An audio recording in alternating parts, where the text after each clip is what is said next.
Hello YouTubers, RogueMonkeyJr here, and the November patch is finally out after so much waiting. I mean, I know it is the beginning of November, but I've been eagerly awaiting this patch to see if they are fixing some of the issues that have shown themselves in the past update. Now, this one is called the Operation Campaigns update, but we'll just call it the November update for the sake of consistency. So there is quite a couple of new features in here.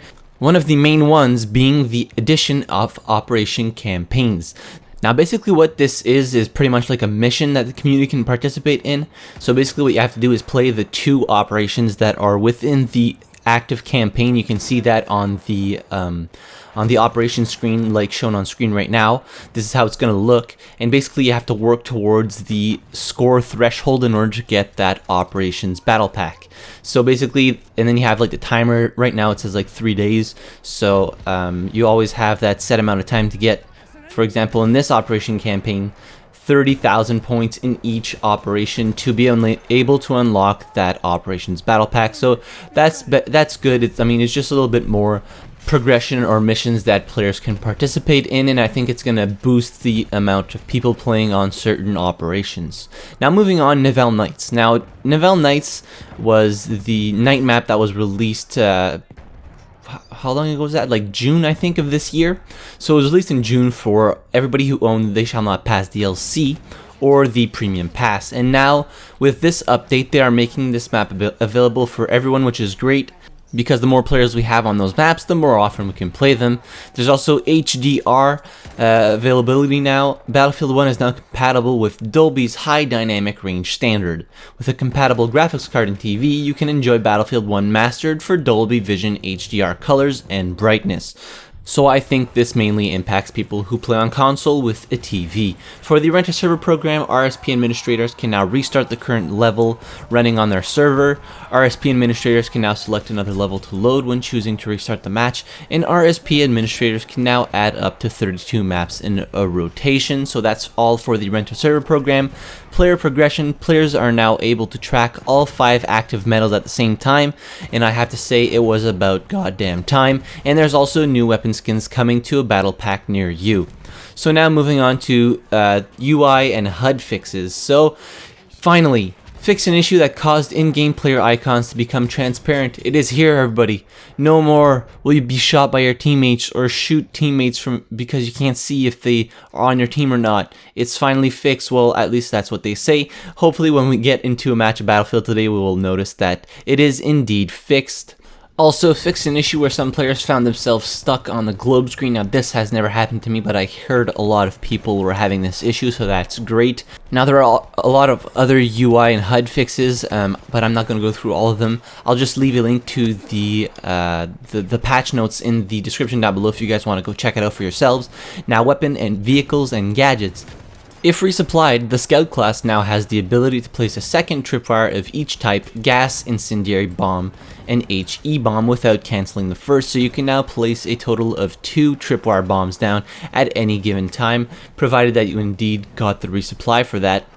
So that's great. It's going to give you more of an opportunity to get those tripwire bombs. Also added the Mosin Nagant M91 as a standard issue rifle for the Russian and Bolshevik factions. Fixed an issue where auto reload would sometimes add an extra bullet in the chamber on some weapons.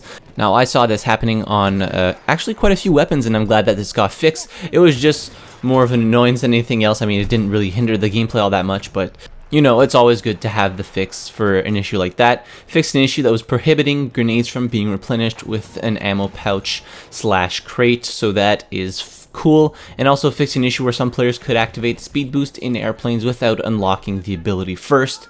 So moving on to maps and modes.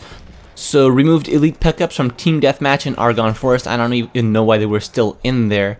They should have been removed with the last patch that removed the elite classes from small game modes. They also improved The Red Tide operation layout in Volga River, providing more options of approach for attackers, improved conquest layout, spawns and capture zones on Brusilov Keep for better balance, so often one team would be pinned down and then respawn. And there's also a couple of other issues here that you guys can read if you choose to do so.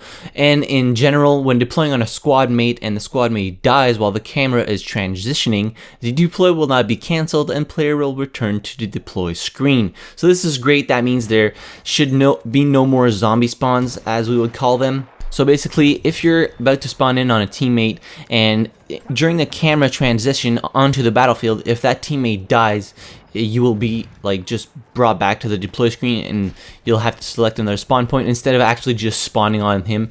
So that's great. As I said, when deploying directly into gas, the gas mask will now automatically activate. That's cool. And also when deploying directly into the air, the parachute will now automatically activate. I don't know if this is regardless of whether you have auto deploy parachute on or off.